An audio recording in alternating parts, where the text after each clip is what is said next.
No ano de 740 a.C., o reino de Judá mergulhou no luto. O rei Uzias, um dos mais poderosos e prósperos de sua história, morreu. A nação, acostumada com a estabilidade de seu trono terreno, sentiu o chão tremer. Mas para um homem, um profeta da corte chamado Isaías, a morte do rei terreno foi o catalisador para a visão mais extraordinária já concedida a um mortal. No ano em que o trono de Judá ficou vazio, Isaías viu o verdadeiro trono, o trono que nunca fica vago. O que acontece quando um homem vê a Deus face a face e sobrevive? E se esse homem, quebrado pela santidade divina, recebesse a mensagem mais paradoxal de todos os tempos: anunciar o juízo mais devastador sobre sua própria nação e, ao mesmo tempo, a profecia mais detalhada e gloriosa sobre um Salvador que viria 700 anos do futuro? O livro de Isaías não é apenas uma coleção de profecias. É o diário de um homem que caminhou na sala do trono do universo e voltou para nos contar o que viu. Esta mensagem é para você que se sente abalado quando as estruturas terrenas em que você confia, um governo, um emprego, um líder, desmoronam. É para você que luta para reconciliar o Deus de amor com o Deus de juízo. A jornada de Isaías nos ensina que é precisamente quando nossos tronos terrenos ficam vazios que temos a oportunidade de ver o Rei que reina para sempre. E a mensagem que ele recebeu é a essência do Evangelho que pode mudar sua vida hoje. No final deste vídeo, vamos mergulhar na mais chocante de todas as suas profecias. Isaías 53, a descrição detalhada da tortura e crucificação do Messias. Vamos entender por que o profeta da glória de Deus teve que ser também o profeta do servo sofredor, e como essa revelação é a única esperança para todos nós. Bem-vindo à sala do trono de Deus através dos olhos do profeta Isaías. Hoje, não vamos apenas estudar um livro, vamos embarcar em uma jornada. Uma jornada que começa com a morte de um rei e termina com a coroação do Rei dos Reis. Prepare-se para ser desfeito e refeito, pois a santidade de Deus, uma vez vista, muda tudo para sempre. O mundo ordinário de Isaías era o reino de Judá sob o rei Uzias. Na superfície, era uma era de ouro. A nação era militarmente forte, economicamente próspera e politicamente estável. O templo estava em pleno funcionamento. Mas por baixo desta fachada de sucesso, uma podridão espiritual se espalhava. Isaías 1 descreve a realidade. A nação pecadora, povo carregado de iniquidade, deixaram o Senhor, blasfemaram do Santo de Israel. A religião era um ritual vazio, a justiça social era uma farsa, e os líderes confiavam em seu poderio militar e não em Deus. Isaías era parte desse sistema, um profeta da corte, vivendo em meio a esta contradição. A igreja de Laodiceia, em Apocalipse 3, vivia uma realidade semelhante. Eles diziam: rico sou, e de nada tenho falta. Eram prósperos aos seus próprios olhos, mas Jesus os via como miserável, e pobre, e cego, e nu. A prosperidade material muitas vezes pode mascarar uma profunda pobreza espiritual. Você já viveu em um mundo ordinário de conforto que te deixou cego para sua verdadeira condição espiritual?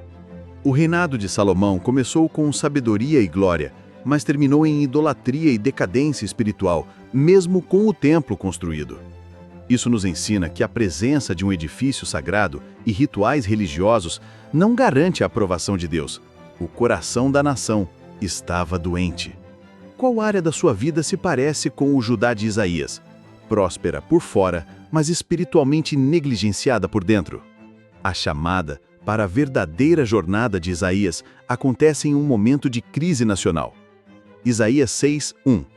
No ano em que morreu o rei Uzias, eu vi ao Senhor assentado sobre um alto e sublime trono. A morte do rei humano, que reinou por 52 anos, criou um vazio de poder e uma sensação de instabilidade. É nesse momento que o céu se rasga para Isaías. Deus o chama para uma aventura radical. tirar os olhos do trono vazio da terra e fixá-los no trono ocupado do céu. A chamada dele foi para ver a realidade como ela realmente é, do ponto de vista da sala do trono de Deus. A chamada de Moisés veio em um momento de crise pessoal, quando ele era um fugitivo no deserto. Deus o chamou de uma sarça ardente. A chamada de Isaías veio em um momento de crise nacional. Deus sempre usa os momentos em que nossas seguranças terrenas são abaladas para nos chamar para uma dependência maior nele. Qual trono em sua vida está ficando vazio para que você possa ver o trono de Deus? Gideão foi chamado enquanto malhava o trigo escondido, em um tempo de opressão. A chamada de Deus o encontrou em seu lugar de medo e o convocou para ser um libertador. A chamada de Isaías o encontrou em seu lugar de luto e o convocou para ser uma voz profética. Se você está disposto a tirar os olhos das crises da terra e olhar para o Rei no trono, comente: eu verei o Rei. Diante da visão da santidade de Deus, com os serafins cobrindo o rosto e clamando: Santo, Santo, Santo é o Senhor dos exércitos. A reação de Isaías não é de êxtase, mas de terror absoluto. Esta é a sua recusa. Ele não recusa a tarefa, ele se recusa a si mesmo como qualificado. Isaías 6:5. Então disse eu: ai de mim, pois estou perdido, porque sou um homem de lábios impuros, e habito no meio de um povo de impuros lábios, e os meus olhos viram o Rei, o Senhor dos exércitos. Na luz da santidade de Deus, ele não vê apenas o pecado de sua nação, ele vê a sua própria impureza com uma clareza insuportável. A recusa dele é o clamor de um homem que se vê completamente indigno e condenado. Pedro, após a pesca maravilhosa, teve um vislumbre da divindade de Jesus e caiu de joelhos, dizendo: afasta-te de mim, Senhor, porque sou um homem pecador. Lucas 5:8. Essa reação não é de quem quer que Jesus vá embora, mas de quem se sente esmagado por sua própria indignidade na presença do Santo. Você já se sentiu assim? Após Jó debater com Deus e finalmente ouvir a sua voz, ele declara: com o ouvir dos meus ouvidos ouvi, mas agora te veem os meus olhos. Por isso me abomino e me arrependo no pó e na cinza. Um verdadeiro encontro com Deus não infla o nosso ego, ele o crucifica. Eu achava que era uma boa pessoa, um cristão decente, até que um dia, em oração, Deus me deu um vislumbre da sua santidade. Naquele momento, eu me vi como Isaías. Foi a experiência mais dolorosa e, ao mesmo tempo, a mais libertadora da minha vida. Foi o começo da verdadeira graça para mim. O mestre nesta jornada é o próprio Deus, e ele não deixa Isaías em seu estado de condenação. A graça encontra o profeta quebrado. Isaías 6, 6 e 7. Mas um dos serafins voou para mim, trazendo na sua mão uma brasa viva, que tirara do altar com uma tenaz. E com a brasa tocou a minha boca, e disse: eis que isto tocou os teus lábios, e a tua iniquidade foi tirada, e purificado o teu pecado. O encontro com o Mestre não é apenas uma visão, é uma intervenção. A brasa do altar, o lugar de sacrifício e juízo, se torna um instrumento de purificação e perdão. O fogo que deveria consumir o pecador, agora o purifica. A mulher adúltera em João 8 foi trazida para ser apedrejada. O juízo era iminente. Mas ela encontrou o Mestre, Jesus, que a perdoou e disse: vai-te e não peques mais. A graça de Deus sempre encontra uma maneira de purificar em vez de destruir o coração arrependido. Um leproso, considerado impuro, se aproxima de Jesus e diz: Senhor, se quiseres, podes tornar-me limpo. Jesus, movido por compaixão, o tocou, algo que ninguém faria, e o purificou. A brasa que tocou os lábios de Isaías foi o toque purificador de Deus em sua maior área de fraqueza. A graça de Deus ainda purifica hoje. Se você precisa do toque purificador de Cristo na sua vida, siga este canal e comente: Purifica-me, Senhor. Uma vez purificado, Isaías está pronto para ouvir a próxima parte da conversa celestial. Ele ouve a voz do Senhor dizendo: A quem enviarei? E quem há de ir por nós?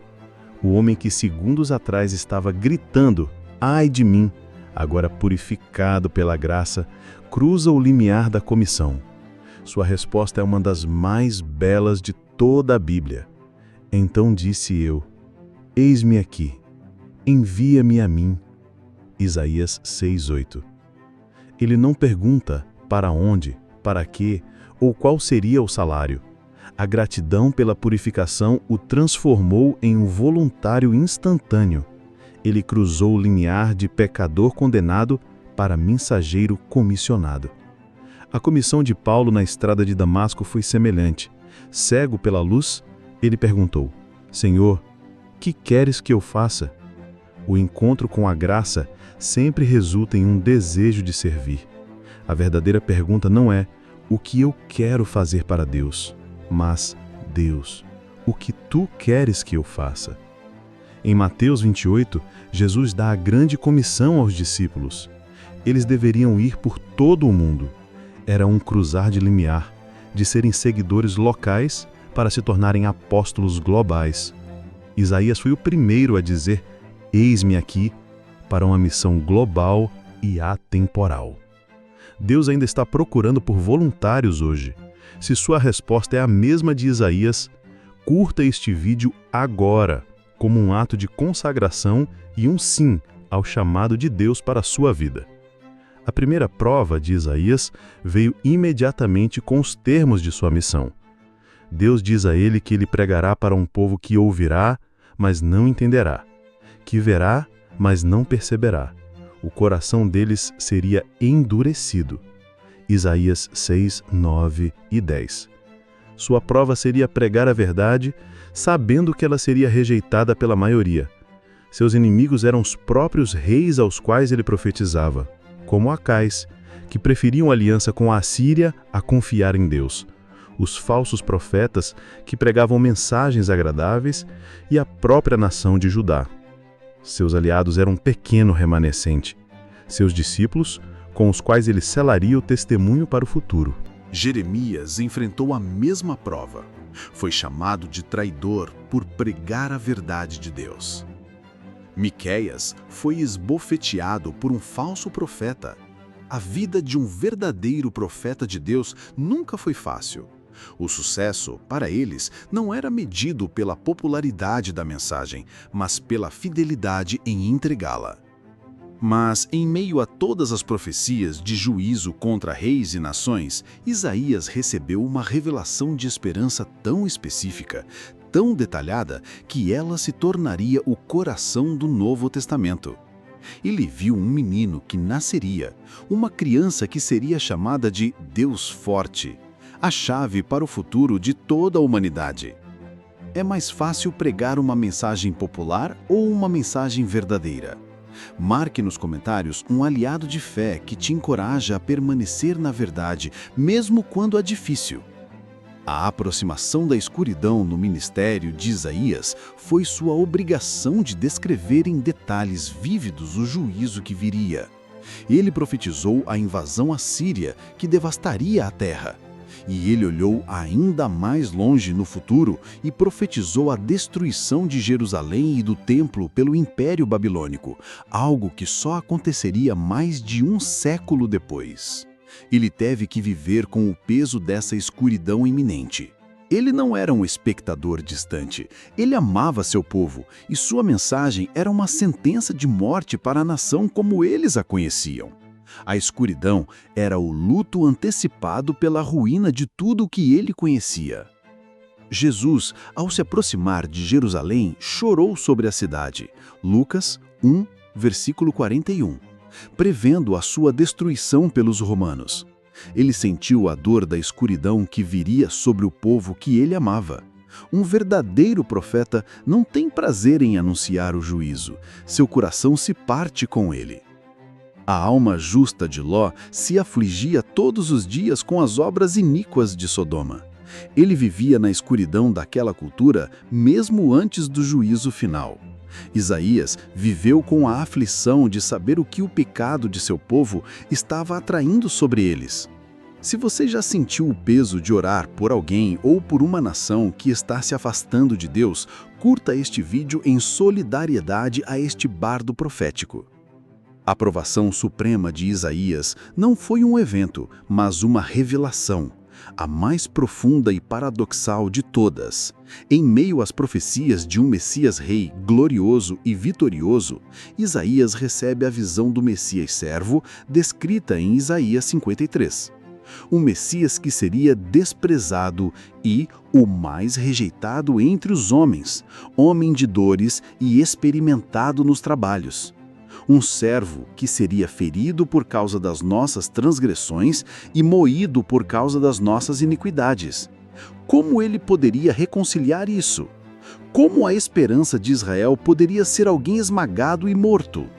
Esta é a aprovação teológica suprema, o coração do Evangelho escondido no Antigo Testamento, uma verdade que só o Espírito Santo poderia revelar. O sacrifício de Isaque por Abraão foi uma provação que prefigurou este momento.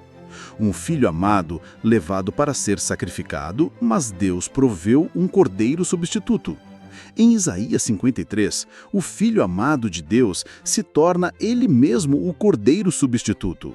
A aprovação de Isaías foi entender e registrar o mistério da expiação substitutiva.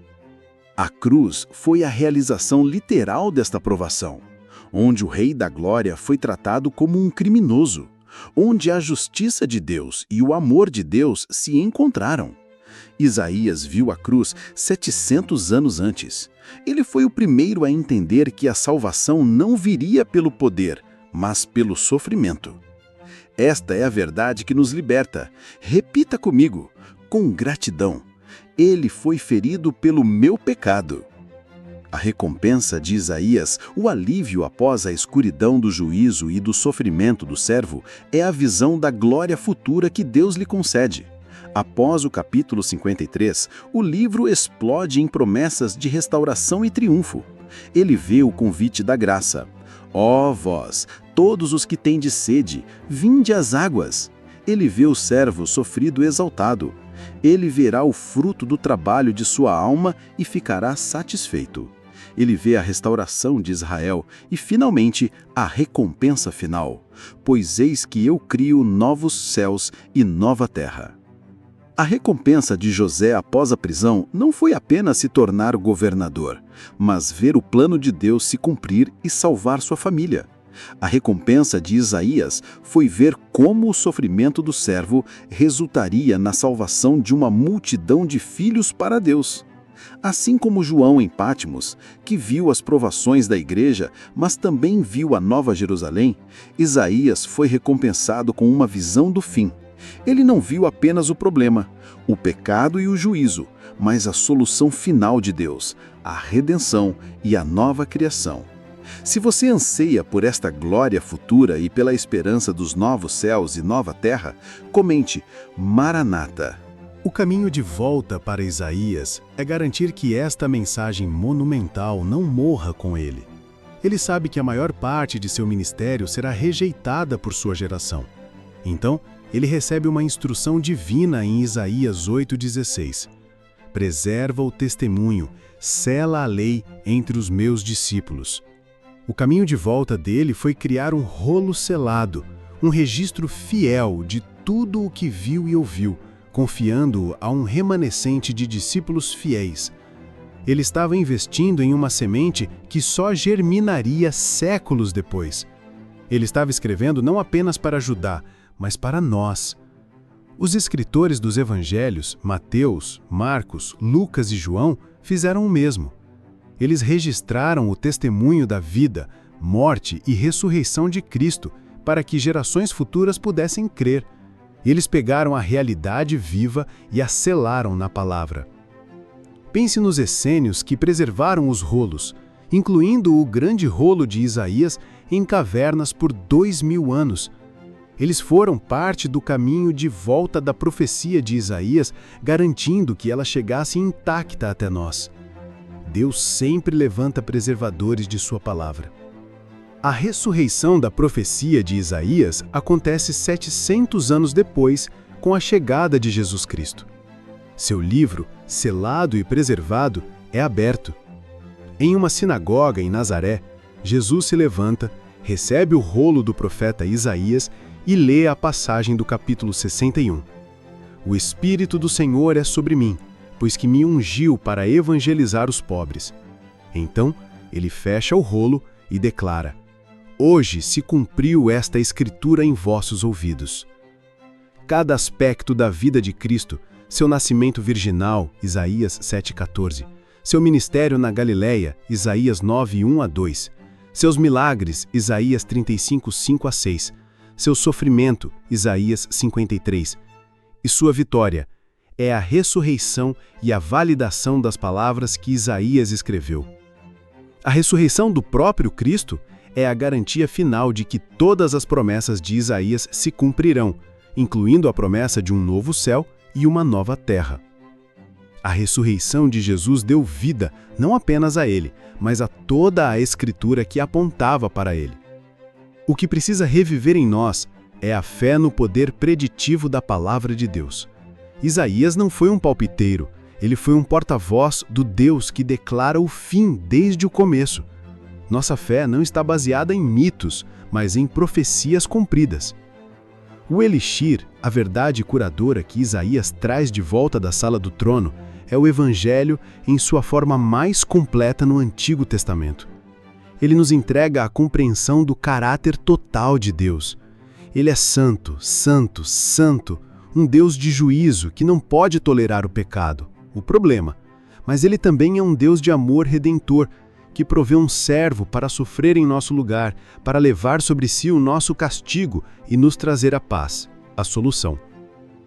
O elixir de Isaías é a certeza de que a mesma mão que empunha a vara do juízo é a mão que foi ferida por nós.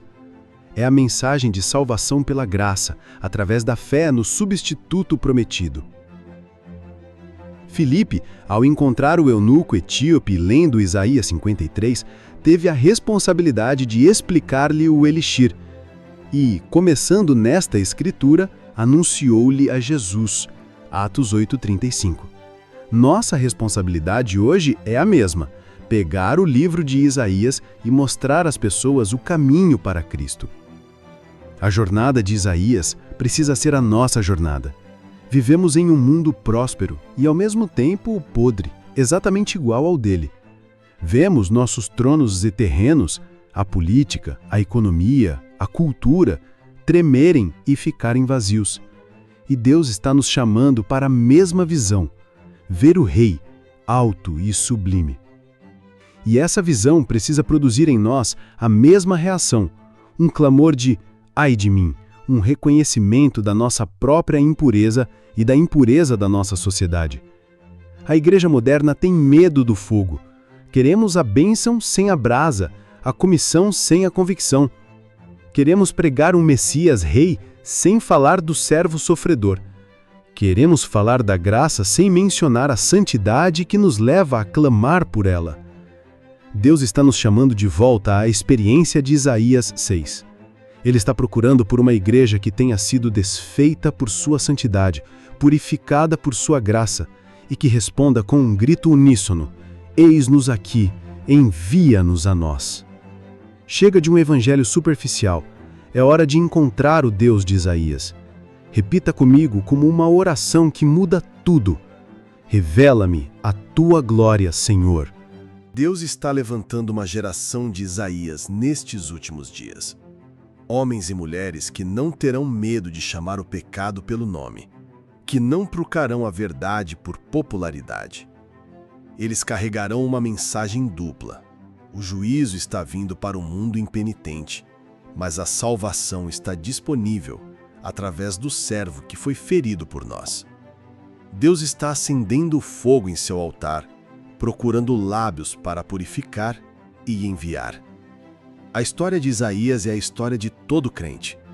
começa com a revelação da nossa miséria e da santidade de Deus.